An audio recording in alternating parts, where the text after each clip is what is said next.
So today we're going to have a quick demo on how to make pesto. So today we're going to be making a parsley pesto. Now we're all pretty familiar with the basil pesto, but pestos are basically just pastes. And it doesn't have to be basil. It can be parsley, it could be a sun-dried tomato pesto. And we use the parsley pesto quite often because I actually find it to be a little bit more versatile than the more popular basil pesto. It really kind of goes with all proteins, shellfish, crustaceans. So I highly advise, giving it a try if you haven't had parsley pesto in the past.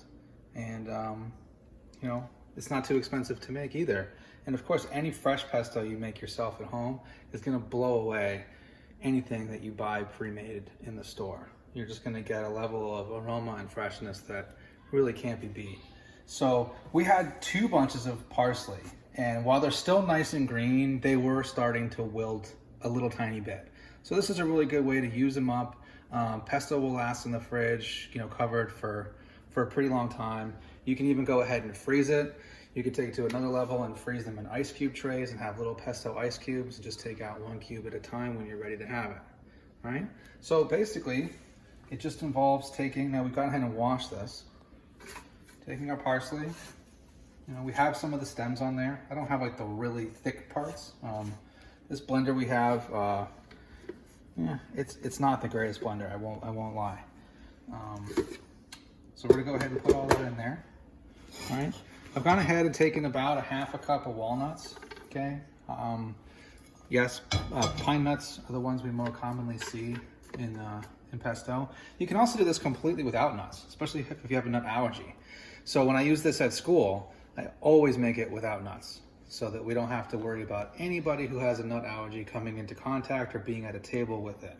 And a lot of people have mentioned how much they like it and are always surprised when I tell them there's no nuts in it. Right? And here we have 4 ounces of Parmesan cheese. So I'm just going to go ahead and start with this much and see how we get going. And here we have olive oil. You also don't need to use olive oil to make pesto. You can use vegetable oil as well. The main difference you're really going to see is you're going to lose a little bit of that aroma from the olive oil. And then when you go to refrigerate it, it won't be as thick if you don't use olive oil. When olive oil gets cold, it has a tendency to, it's not coagulate, but it has a tendency to kind of freeze up, all right? So I'm gonna go ahead and get a good amount of olive oil, and I'm just gonna watch at the bottom as it collects, and that'll give me an idea of how much I've got going. Okay. Now, how thin or thick you want to make this is really up to you. You could do this in a food processor. I find when you do it in a food processor, it's a little bit less smooth. I mean, I really like my pesto to be as close to a puree as I can get it. So I'm gonna go ahead and start with that, and then I'm gonna let the oil kind of sink down. So I'm not gonna bother you guys with filming the entire process of this pureeing. I'm gonna go ahead and start pureeing it, and after I call it catches, after everything catches and starts to go down and mix, then we'll come back.